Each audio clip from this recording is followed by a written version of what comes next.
Salut, moi c'est Morgane, coach sportif, fondatrice de la marque Activate Holistic Wellness. Je suis passionnée par le mouvement, la santé et tout ce qui relie le corps à l'esprit.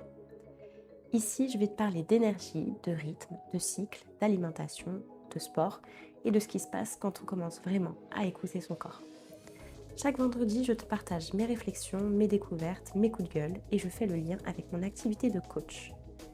Prends ton thé, prends ton café, ton casque, respire, tu es au bon endroit. Salut, aujourd'hui je te retrouve pour discuter d'intensité de la pratique et un peu des idées reçues sur comment atteindre son objectif au plus vite. Et moi je vais surtout te dire comment atteindre ton objectif au mieux, parce que c'est quand même l'essentiel, dans une pratique sportive. Pourquoi je veux ce sujet? Déjà parce que j'ai fêté mon anniversaire et qu'on est allé au Barry's Bootcamp à Paris avec des amis et que je me suis vraiment rendu compte, alors c'est peut-être très, très parisien, très citadin en fait comme, sujet d'ailleurs, mais je me suis rendu compte à quel point il y avait un culte de la performance, de se déchirer. Alors quand on y va comme ça occasionnellement pour tester un concept et tout, c'est cool.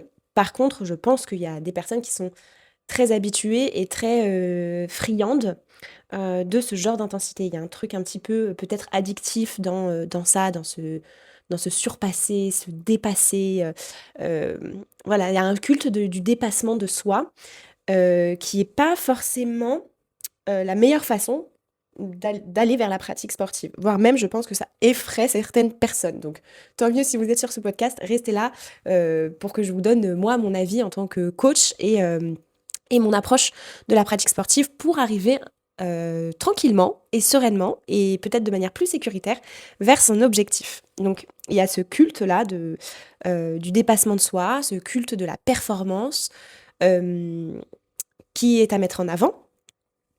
Et il y a également le côté où récemment j'ai été en lien avec quelqu'un de ma famille qui prépare un marathon, qui s'est quasiment pas entraîné, qui a quelques jours de ce marathon et il s'est dit, «Bah, je vais reprendre la course, je vais refaire un semi», alors que ça fait des mois qu'il n'a pas couru et qu'il a un marathon prochainement. Et donc il y a un voilà, ça m'a mis devant l'évidence que la plupart des gens ne se rendent pas compte de l'importance de la récupération.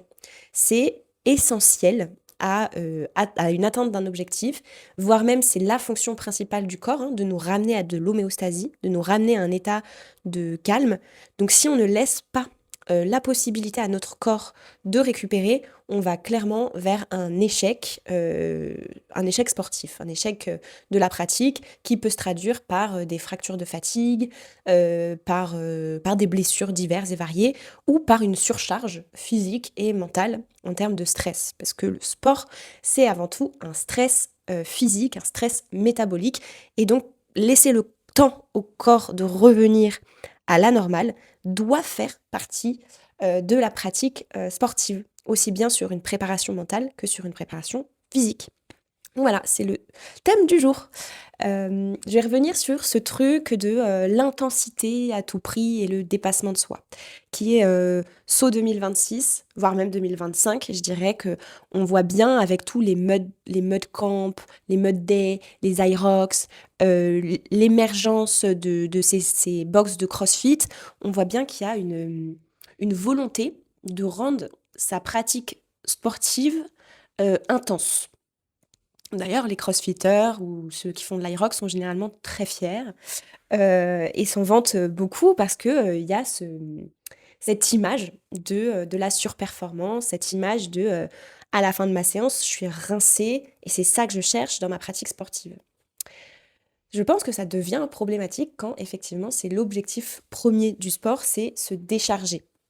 Il y a d'autres façons de se décharger qu'en se surchargeant. Parce que c'est exactement ce que font ces pratiques sportives-là. Et du coup, on oublie que ça va être l'intensité du mouvement, pardon, la régularité, oula, la régularité du mouvement qui va être la plus importante, bien au-dessus de l'intensité des séances qu'on fait. Donc si on est axé performance et qu'on fait 3, 4 séances par semaine où on se dépasse et que le reste du temps, on bouge pas particulièrement, on n'a pas de pratique douce, On va pas chercher sa mobilité, sa détente, son assouplissement, son cardio en endurance fondamentale, mais qu'on cherche tout le temps à s'épuiser, et ben en fait, on passe à côté d'un levier qui est le levier peut-être principal d'une pratique physique et sportive réussie, qui est la régularité. Et la régularité, on ne peut pas l'avoir, surtout si on est sédentaire, qu'on a un travail, une vie de famille, qu'on n'est pas athlète, que c'est pas notre métier. On peut pas tellement l'endosser et l'intégrer à notre vie. Il faut des moments de sas. Et donc ça fait le lien avec l'importance de ce deuxième levier de la réussite sportive qui va être la récupération. Ultra important. Par exemple, pour cette personne qui prépare son marathon en quelques jours, en réalité, elle a l'impression qu'il faut qu'elle aille chercher ce stress, chercher à habituer son corps à l'effort du marathon qui l'attend, alors que pas du tout. Ce qu'elle doit d'abord préparer, c'est son endurance fondamentale. Évidemment, c'est réveiller ses muscles, c'est se remettre en mouvement, c'est refaire des séances, c'est refaire des petites sorties de course, mais c'est certainement pas aller chercher l'intensité. Elle doit aider son corps à être capable d'endosser le stress qui arrive. Pas à faire une perf, pas à chercher un record perso, pas à chercher un temps, mais vraiment chercher à limiter la casse quelque part. Donc on oublie à quel point la récupération, elle est méga importante et centrale dans une pratique sportive. C'est pour ça que je dis très souvent qu'il faut varier les intensités, varier les pratiques. D'ailleurs, dans les week-ends de sport et bien-être que je fais, je propose à la fois une séance très dynamique, où on va chercher de l'intensité, et une séance également beaucoup plus, alors moi je l'appelle douce, mais les gens qui participent en général sont pas trop d'accord parce que c'est de la mobilité. C'est-à-dire que ça vient quand même activer et tout ça les muscles, c'est difficile. Par contre, c'est doux pour le corps parce que ça reste dans une zone où on peut respirer, on prend le temps d'aller dans les positions, on n'est pas rincé à la fin, on sent qu'on a travaillé et ça n'a pas été évident. Je ne dis pas que ça doit être des séances faciles, des séances douces, mais elles doivent être, douces pour la tête, en fait. Elles doivent pas aller chercher, le côté, «Je me dépasse, là, j'en peux plus, mais je continue». C'est pas ça du tout. C'est plutôt, être à l'écoute, se dire, «OK, je m'étire. Ah tiens, là, ça fait mal, bah, je m'arrête, je respire doucement, je vais chercher une action musculaire profonde». Voilà, c'est ça la pratique douce. Douce, contrairement à, dépassement de soi, je veux dire, et on se laisse, complètement carpette à la fin de la séance. Donc voilà, c'est ces 2 leviers-là dont je voulais vous parler et que je voulais vous mettre en tête. Réfléchissez, vous, dans votre approche, du sport et de votre pratique sportive. Est-ce que vous laissez suffisamment, de place aux pratiques douces pour vous permettre d'être régulier? Et quand je dis régulier, du coup, c'est avoir un mouvement quotidien avec y compris du mouvement pendant les jours off. Et ça peut être aller marcher pendant 1 heure et demie dans la nature. Ça peut être aller à la piscine et nager un petit peu. Voilà, des pratiques douces, sans impact, où on ressort, où on est bien, apaisé. Euh, Est-ce que vous laissez suffisamment également d'espace à votre récupération par des pratiques un petit peu plus calmes, apaisantes, qui viennent solliciter différemment le mental et qui viennent un peu couper avec ce culte de la performance et du dépassement de soi. D'ailleurs, on peut ouvrir la fin de ce podcast en se demandant pourquoi on a autant besoin de se dépasser. Qu'est-ce qu'il y a en fait au-dessus de ce dépassement de soi? Qu'est-ce qu'on recherche vraiment quand on est dans ce culte-là? Et est-ce qu'on a vraiment besoin de ça en fait? Est-ce que, est-ce que l'essentiel, ce serait pas déjà de se connaître, soi, parfaitement, de savoir s'entraîner, soi, parfaitement, avant de vouloir faire plus? Pourquoi vouloir toujours faire plus? C'est une très bonne question pour terminer, non?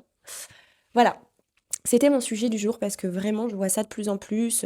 Je suis aussi une personne sur les réseaux qui dernièrement s'entraînait pour un marathon et puis s'est mis à fond, à fond. Et quand j'ai vu d'ailleurs sa prépa sportive, je me suis dit, ça va péter en vol. Et ça n'a pas loupé, fracture de fatigue pour elle. C'est vraiment dommage, en fait, je crois, d'avoir cette approche. Voilà, cette approche qui manque cruellement de douceur, de bienveillance et de se rappeler qu'on est sur un rythme long, on est sur un temps long, on est une espèce humaine qui vivons sur Terre. Et on ne peut pas tout bousculer. Voilà, donc ne vous bousculez pas, ne bousculez pas votre santé, parce que ça peut avoir du coup l'effet totalement contraire et vous priver de pratiques sportives pendant un temps. Ce serait vraiment dommage. Donc voilà, ramener de la régularité, ramener de la récupération. Récupération, ça ne veut pas dire ne rien faire, ça peut être une récupération active. Quand je dis de baisser l'intensité, ça ne veut pas dire ne pas être en difficulté pendant l'effort, ça veut juste dire chercher à avoir d'autres sensations et varier pour que toutes vos capacités physiques soient sollicitées. Voilà, j'espère que c'est un sujet qui vous intéresse. N'hésitez pas à commenter, à vous abonner, à me rejoindre sur Instagram morgy_fit pour plein de bonnes vibes et puis pour de la fréquence dans la pratique sportive toute la semaine. Et voilà, on se retrouve pour un prochain podcast la semaine prochaine. Je vous souhaite un très beau week-end et je vous dis à bientôt. Salut! Merci d'avoir écouté cet épisode. Si tu veux soutenir le podcast, pense à t'abonner ou à le partager. C'est ce qui m'aide le plus à le faire vivre. Et pour suivre les prochains thèmes, retrouve-moi sur Instagram, morgyfit et Activate. À vendredi prochain, d'ici là, garde ton corps en mouvement et ton esprit ouvert.